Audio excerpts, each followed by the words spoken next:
안녕하세요. 저는 고물을 줍는 늙은이입니다.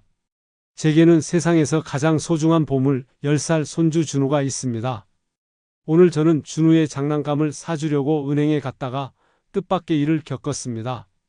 그런데 혹시 이야기가 시작되기 전에 구독과 좋아요를 눌러주셨나요? 여러분의 소중한 관심이 저에게는 정말로 큰 힘이 된답니다. 저는 70살 영수입니다. 70평생 가진 것이라곤 낡은 손수레와 달아빠진 신발뿐이었어요. 남들에게는 쓸모없는 고물들이 저에게는 세상에서 가장 소중한 보물이었어요. 아들이 사업에 실패한 후 세상을 떠났고 며느리마저 떠나버렸습니다. 저에게 남은 유일한 가족은 10살 손주 준우뿐이었어요.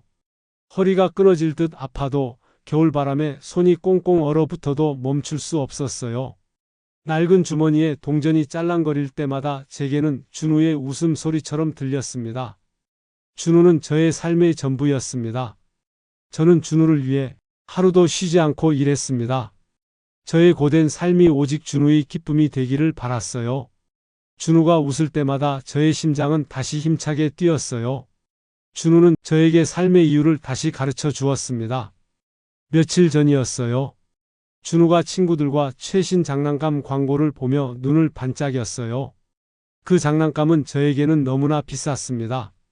하지만 준우의 눈을 보니 꼭 사주고 싶었어요.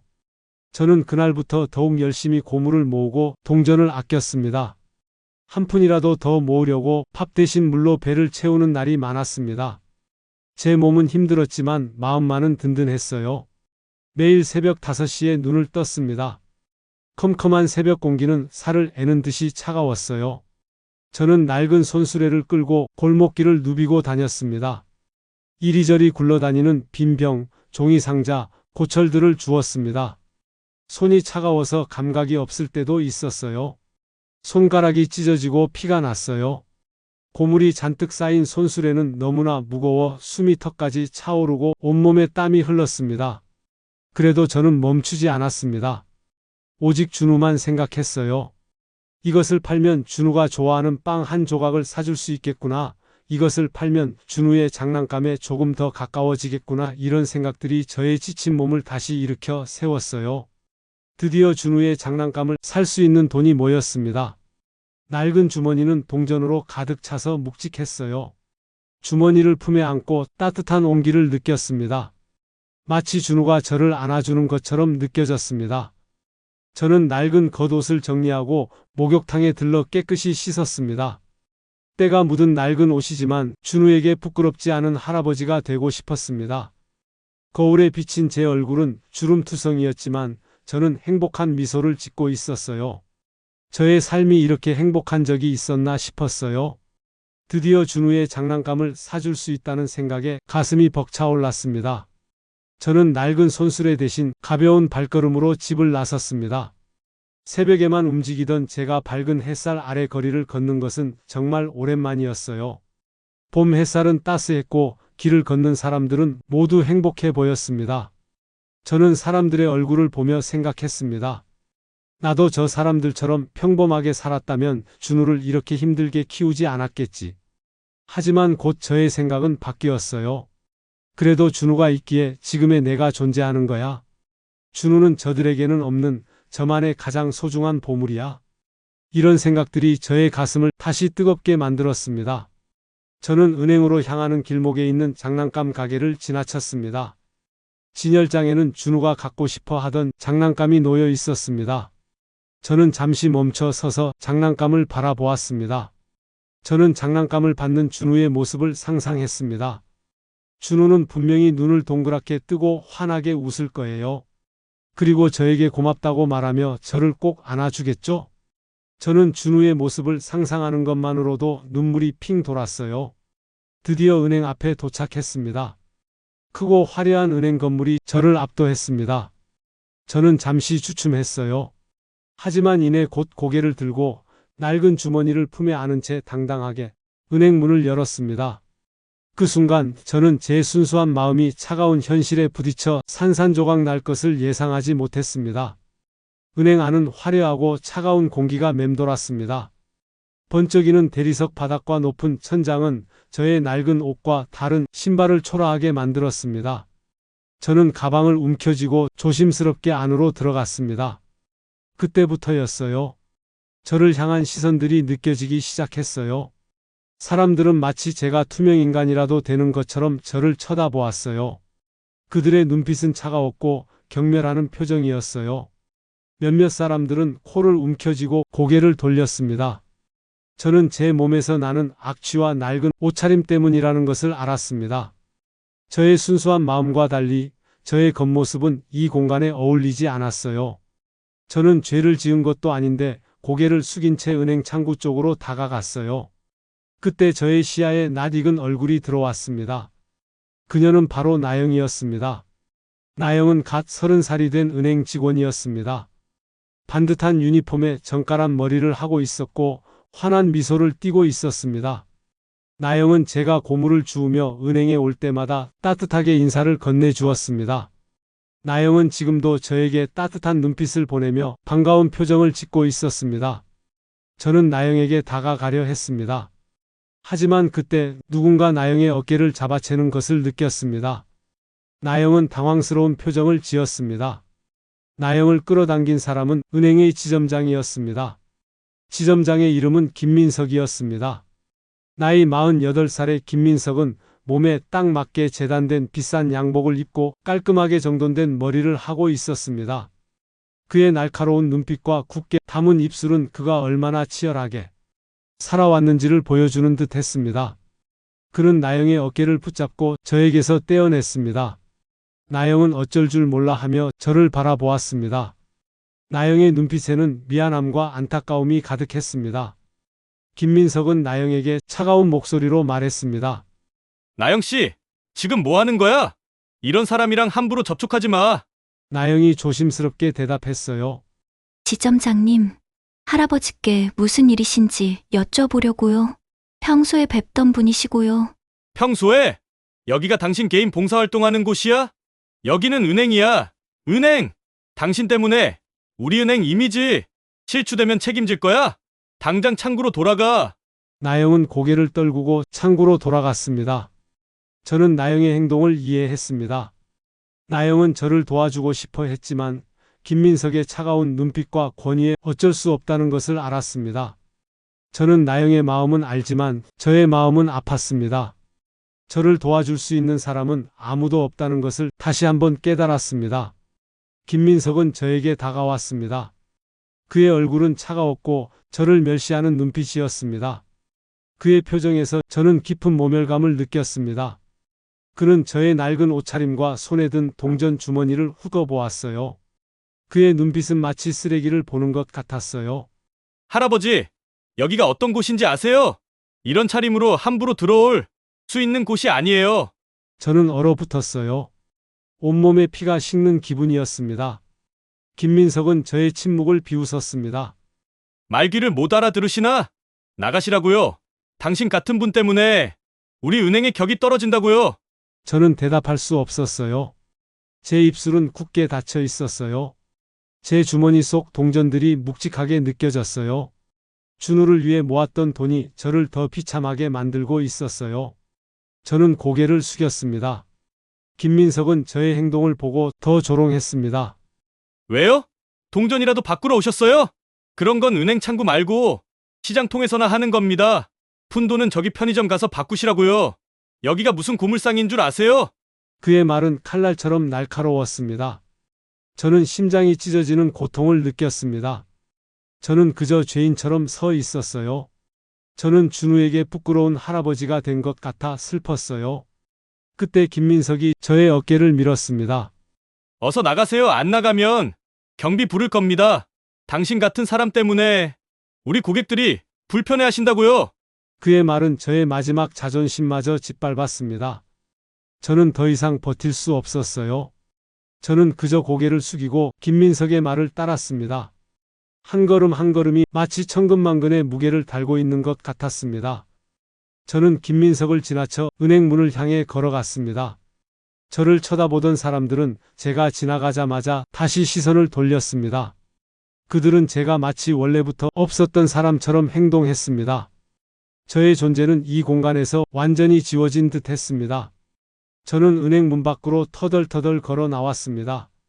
차가운 유리문이 뒤에서 닫히는 소리가 들렸어요. 그 소리는 저의 마음속 깊은 곳까지 울렸어요. 문이 닫히는 순간 저는 이 세상과 단절된 느낌을 받았어요. 햇살은 여전히 따스했지만 저는 온몸이 얼어붙은 것처럼 차가웠어요. 저는 주머니에 손을 넣어 동전들을 만져보았습니다. 아까는 따뜻했던 동전들이 이제는 차갑게 느껴졌습니다. 이 돈은 더 이상 준우의 장난감을 살 돈이 아니었습니다. 이 돈은 저에게 비참함을 안겨준 돈이었습니다. 저는 준우에게 장난감을 사주지 못할 수도 있다는 생각에 눈물이 났습니다. 준우는 저를 세상에서 가장 훌륭한 할아버지로 생각하는데 저는 준우에게 부끄러운 할아버지가 된 것 같아 슬펐습니다. 내 모습이 이렇게 초라해서 준우에게도 부끄러운 할아버지가 될까? 그런 생각이 저의 머릿속을 맴돌았어요. 저의 발걸음은 무거웠고 마음은 텅 비어 있었습니다. 그때 주머니에서 무언가 떨어졌지만 제 주머니에서 사라진 것조차 몰랐습니다. 그 물건은 저에게 그저 아무 의미 없는 오래된 종이일 뿐이었습니다. 제 머릿속은 오직 준우에게 미안하다는 생각으로 가득했어요. 한편 은행 안에서는 나영은 제가 모욕을 당하는 것을 보며 아무것도 할 수 없었던 것에 죄책감을 느끼고 있었는지 지점장 김민석에게 다급하게 말했습니다. 지점장님, 저 할아버지께 제가 정말 죄송하다고 말씀드려야겠어요. 김민석은 나영의 행동에 인상을 찌푸렸습니다. 그는 나영에게 소리쳤습니다. 나영씨, 지금 뭐 하는 거야? 제정신이야? 당장 돌아와! 지점장님! 할아버지께서는 저 때문에 제가 도와드리지 못해서. 나영은 김민석의 말을 무시하고 저를 향해 뛰어나갔습니다. 김민석은 나영의 행동을 이해할 수 없었습니다. 그는 화가 나서 소리쳤습니다. 나영! 너 이대로 나가면 가만두지 않겠어! 당장 돌아오지 못해! 나영은 김민석의 말을 듣지 않았습니다. 그녀는 제게 미안하다고 말하고려고 했습니다. 저는 그런 나영의 목소리가 뒤에서 목소리가 들렸지만 고개를 숙이고 계속 걸어갔어요. 나영은 제가 떨어뜨린 물건을 발견하고 그 물건만 손에 쥔 채 안타까운 눈으로 저를 바라만 보았습니다. 그녀는 씁쓸해하며 그 물건을 들고 은행 안으로 다시 들어왔습니다. 그 물건은 다름이 아닌 제 친할아버지가 물려주신 통장이었습니다. 낡고 빛바랜 표지에는 명화은행 예금 통장이라는 글자가 희미하게 적혀져 있었습니다. 그녀는 직감적으로 일반 통장이 아닐 것 같다는 생각이 들었습니다. 통장을 든 채 김민석의 눈을 피해 한적한 창구로 달려갔습니다. 그녀는 떨리는 손으로 통장 번호를 입력했습니다. 통장은 낡고 희미했지만 번호만큼은 뚜렷했습니다. 하지만 일반적인 계좌번호 체계와 달랐습니다. 나영은 오래된 전산 기록을 뒤져 이 통장이 은행 설립 초기에 만들어진 특별 계좌라는 것을 알게 되었습니다. 그녀는 초조하게 화면을 바라보았습니다. 그녀의 심장은 쿵쾅거렸습니다. 잠시 후 화면에 무언가 나타났습니다. 나영은 자신의 눈을 믿을 수 없었습니다. 그녀는 화면에 찍힌 금액을 확인하고 또 확인했습니다. 금액은 상상을 초월했습니다. 100억 원. 나영은 입을 틀어 막았습니다. 그녀의 눈은 동그랗게 커졌습니다. 그녀는 통장에 찍힌 이름을 보았습니다. 이름은 저의 이름이었어요. 나영은 통장을 든 채 김민석이 있는 곳으로 달려갔습니다. 그녀는 김민석에게 소리치며 통장을 내밀었습니다. 지점장님, 이거 보세요. 이거예요. 김민석은 나영의 행동에 인상을 찌푸렸습니다.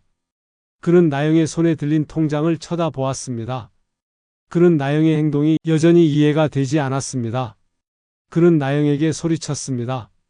나영씨! 지금 뭐 하는 거야? 제정신이야? 이게 전설 속의 통장이잖아요. 아직도 존재했어요. 김민석은 나영의 말에 인상을 찌푸렸습니다. 그는 나영의 손에 들린 통장을 빼앗아 들었습니다. 그는 통장을 든 채 화면을 바라보았습니다. 나영이 확인한 금액은 100억 원이라는 거액이었지만 이 금액보다 중요한 것은 오랜 세월 동안 단 한 번도 인출되지 않고 불어난 돈이라는 사실이었습니다. 그의 머릿속에 오래전 입사 교육 때 들었던 전설이 떠올랐습니다. 은행 창립 시 비밀리에 개설된 기금 통장이 아직도 존재하며 그 통장의 소유주는 은행의 진짜 주인이라는 전설이었습니다. 김민석의 얼굴이 하얗게 질렸습니다. 그의 손은 통장을 든 채 부들부들 떨렸습니다. 그의 눈동자는 공포로 가득 찼습니다. 그는 자신이 모욕했던 사람이 전설 속의 인물이라는 것을 깨달았습니다. 그는 저를 멸시했던 자신의 행동이 얼마나 어리석었는지 깨달았습니다. 그는 자신이 저지른 실수가 얼마나 큰 재앙을 불러올지 직감했습니다. 김민석은 나영에게 물었습니다. 이게 진짜야? 나영은 고개를 끄덕였습니다. 김민석은 통장을 든 채 저를 향해 달려나갔습니다. 그는 저의 뒷모습을 보고 소리쳤습니다. 회장님, 회장님. 저는 저를 부르는 소리에 고개를 돌렸습니다. 저를 쫓아오는 김민석의 얼굴은 공포로 가득 차 있었습니다. 그는 저에게 달려와 무릎을 꿇었습니다. 저는 그저 멍하니 서 있었습니다. 방금 전 저를 멸시하며 은행 밖으로 내쫓았던 지점장 김민석이 제 앞에 무릎을 꿇고 있었습니다. 그의 얼굴은 공포로 하얗게 질려 있었고 그의 눈은 불안으로 가득 차 있었습니다. 그의 반듯했던 양복은 흐트러져 있었고 이마에는 식은땀이 흘렀습니다. 그는 저의 눈을 피하지 못하고 덜덜 떨고 있었습니다. 회장님, 회장님. 정말 죄송합니다. 제가 회장님을 알아보지 못했습니다. 제발 용서해 주십시오. 저는 그의 행동이 이해되지 않았습니다. 저는 그에게 물었습니다. 당신, 저에게 왜 이러시는 겁니까? 김민석은 저의 말에 더욱 절박해졌습니다. 그는 저의 다리를 붙잡고 매달렸습니다. 제발 용서해 주십시오. 제가 너무 어리석었습니다. 제발. 그가 저에게 왜 이러는지 알 수 없었습니다. 저는 그의 손을 뿌리치려고 했지만 그는 저의 다리를 더욱 꽉 붙잡았습니다. 그는 눈물을 흘리며 저에게 매달렸어요. 저는 그의 눈빛에서 진심을 느꼈습니다. 그가 왜 저에게 이러는지 이해할 수 없었지만 그의 눈빛에서 진심을 느낄 수 있었습니다. 도대체 저에게 왜 이러는 겁니까? 당신이 저에게 한 행동을 기억하지 못하십니까? 김민석은 고개를 숙인 채 흐느꼈어요. 그의 어깨는 격렬하게 떨렸어요. 그는 저에게 계속해서 용서를 구했습니다. 제가 미쳤습니다. 제가 눈이 멀었습니다. 제가 회장님을 알아보지 못했습니다. 정말 죄송합니다. 저는 그의 말에 더욱 혼란스러웠어요. 저는 그에게 소리쳤어요. 무슨 소리를 하는 겁니까? 회장님이라니? 저는 회장이 아닙니다. 당신은 저를 거지 취급했습니다. 그런데 이제 와서 왜 이럽니까? 김민석은 저의 말을 듣고 더욱 절망적인 표정을 지었어요. 그는 저의 다리를 붙잡은 채 흐느꼈어요. 그는 저의 눈을 보며 간절하게 애원했습니다. 제발 저를 용서해 주십시오. 제가 회장님의 통장을 알아보지 못했습니다. 제발 저를 한 번만 용서해 주십시오. 제가 다 해결해 드리겠습니다. 회장님의 통장이라니요? 저는 그에게 소리쳤어요. 무슨 통장 말입니까? 김민석은 저의 말에 고개를 숙였습니다. 그는 저의 다리를 놓지 않았어요. 그는 저에게 계속해서 용서를 구했습니다. 제발 저를 한 번만 용서해 주십시오. 그 통장은 은행 설립 초기에 만들어진 특별 계좌입니다. 저희 은행의 전산 기록에도 거의 남아있지 않은 전설 속의 통장입니다. 그 통장의 소유주는 바로 은행의 진짜 주인이십니다. 제가 회장님을 알아보지 못했습니다. 정말 죄송합니다. 저는 그의 말에 심장이 쿵하고 떨어지는 것 같았습니다. 저는 이제야 통장이 제 주머니에서 없어졌다는 것을 알았어요. 그 통장은 돌아가신 친할아버지가 저에게 남기신 오래된 통장이었어요. 그 통장이 저에게 이런 의미를 가지고 있었다니요. 저는 믿을 수 없었어요. 김민석은 제 표정을 보며 더욱 절망적으로 매달렸습니다. 제가 회장님을 모욕했습니다. 제발 저를 용서해 주십시오. 그는 제 다리를 붙잡고 놓지 않았습니다. 저는 그의 행동이 저를 위한 것이 아니라는 것을 알았어요. 그는 오직 자신의 비참한 미래를 막기 위해 저에게 매달리고 있었습니다. 역겨웠습니다. 저를 벌레 보듯 내쫓았던 그가 이제 와서 제게 매달려 비굴하게 용서를 구하는 모습에 분노가 치밀어 올랐습니다. 하지만 저는 그 분노를 모두 터뜨리는 대신 조용히 억눌렀습니다. 지금 이 남자에게 복수하는 것보다 제가 원하는 것을 얻는 것이 훨씬 더 중요했으니까요. 저는 그저 준우의 장난감을 사주기 위해 이 은행에 왔을 뿐이었습니다. 그 작고 순수한 목표가 저를 지탱해 주었습니다. 저는 차갑게 식은 목소리로 그에게 말했습니다. 제가 왜 여기에 왔는지 알고 있습니까? 김민석은 고개를 들었어요. 그의 눈은 희망으로 가득 찼습니다. 제가 어떤 터무니없는 요구를 하든 다 들어줄 테니 제발 살려달라는 절박한 희망이었죠. 그는 떨리는 목소리로 대답했습니다. 말씀만 하십시오. 제가 모든 것을 해드리겠습니다. 저는 그의 눈을 똑바로 쳐다보며 말했습니다. 저는 그저 손주의 장난감을 사고 싶습니다. 그것을 위해 이곳에 왔습니다. 그가 제 말을 듣고 안도하는 모습은 우스꽝스러웠습니다. 마치 제가 당장 이 은행을 제게 넘기십시오 라고 말할 줄 알았던 것처럼요. 그는 제 손을 붙잡고 불이 나게 일어섰습니다. 제가 직접 처리해드리겠습니다. 어서 들어가시죠. 저는 김민석을 따라 다시 은행 안으로 들어갔습니다. 아까와는 완전히 다른 기분이었습니다. 제 발걸음은 더 이상 무겁지 않았고 텅 비어있던 마음은 자신감과 확신으로 가득 찼습니다. 돈의 무게가 아닌 사랑의 힘으로 얻은 당당함이었습니다. 저는 망설임 없이 은행 문을 열고 안으로 들어갔습니다. 직원들은 놀란 눈으로 저를 쳐다보았어요. 아까 저를 무시하고 쫓아내려 했던 경비원의 눈빛에는 의아함과 당황스러움이 뒤섞여 있었습니다. 그들은 지점장 김민석이 제게 깍듯이 허리를 숙이며 걷는 모습을 보며 웅성거렸습니다. 저는 그들의 시선에 굴하지 않고 똑바로 앞을 향해 걸었습니다. 김민석은 저를 가장 좋은 고객 응접실로 안내했어요. 그는 여전히 제 앞에서 무릎을 꿇고 있었습니다. 저는 그의 눈을 보았습니다. 아까의 오만함은 사라지고 오직 공포와 절망만 남아 있었습니다. 저는 조용히 그를 바라보았어요. 그는 제가 아무 말도 하지 않자 더욱 절박해졌습니다. 그는 떨리는 목소리로 말했습니다. 회장님, 이 통장은 평범한 통장이 아니었습니다. 이 통장은 저희 명화은행이 처음 설립될 때 가장 먼저 만들어진 설립기금 계좌였습니다. 김민석은 숨을 고르며 말을 이었습니다. 그의 목소리는 떨렸지만 그 속에는 경외감이 서려 있었어요. 오랜 세월 동안 저희 은행의 모든 기록은 수차례 전산화되고 바뀌었지만 이 통장만큼은 오직 소유주만이 접근할 수 있도록 비밀스럽게 보관되어 왔습니다. 제가 회장님을 알아보지 못했습니다. 부디 저를 용서해 주십시오. 저는 그의 말을 듣고 고개를 숙였어요. 그저 친할아버지께서 제게 남기신 유일한 유품이었는데 이런 통장일 줄은 꿈에도 몰랐어요. 저는 친할아버지의 얼굴을 떠올렸습니다. 그는 저에게 항상 말씀하셨어요. 영수야, 돈보다 중요한 것은 사람의 마음이다. 저는 친할아버지의 말씀을 잊고 살았어요. 돈 때문에 비참함을 느꼈고 돈 때문에 모욕을 당했어요. 하지만 이제야 깨달았습니다. 친할아버지께서 저에게 남기신 것은 돈이 아니었습니다. 저의 존재 가치를 증명하는 보물이었습니다. 저는 그에게 말했습니다. 저는 회장이 아닙니다. 이 통장은 돌아가신 친할아버지의 것입니다. 저는 돈보다 더 소중한 것이 있습니다.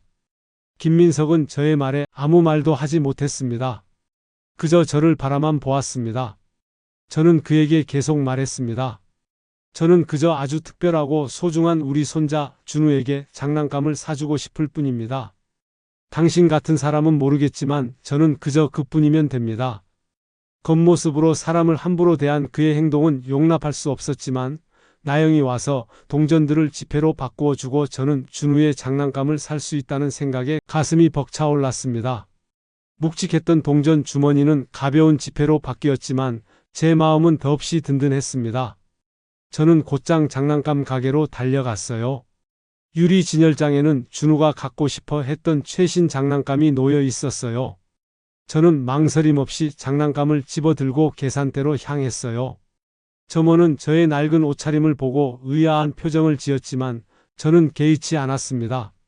장난감은 저의 손에 묵직하게 느껴졌습니다. 이것은 단순한 장난감이 아니었습니다.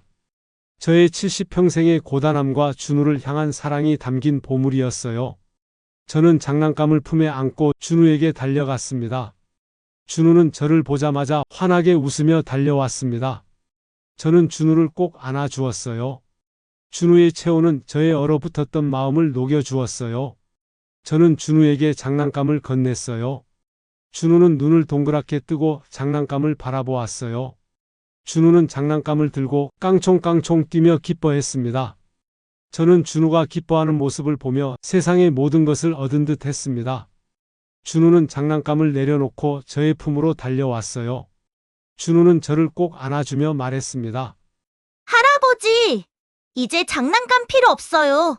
제게는 할아버지가 가장 큰 보물인걸요. 저는 그 말을 듣고 다시 울었습니다. 하지만 이번에는 행복의 눈물이었습니다. 제 이야기를 끝까지 들어주셔서 정말 감사합니다. 저의 고단한 삶 속에서 가장 소중한 보물은 낡은 동전이나 통장이 아니었어요. 그저 준우의 웃음소리, 그리고 저를 보물이라 말해주는 손주의 따뜻한 마음이었어요. 이 모든 것이 세상의 그 어떤 돈보다 귀한 보물이라고 저는 믿어요. 제 이야기를 들으신 여러분은 어떠신가요? 여러분의 삶에서 가장 빛나는 보물은 무엇입니까? 아래 댓글로 여러분의 소중한 이야기를 저에게도 들려주세요. 오늘 하루도 준우의 웃음처럼 행복으로 가득한 하루가 되기를 바랍니다. 정말 감사합니다.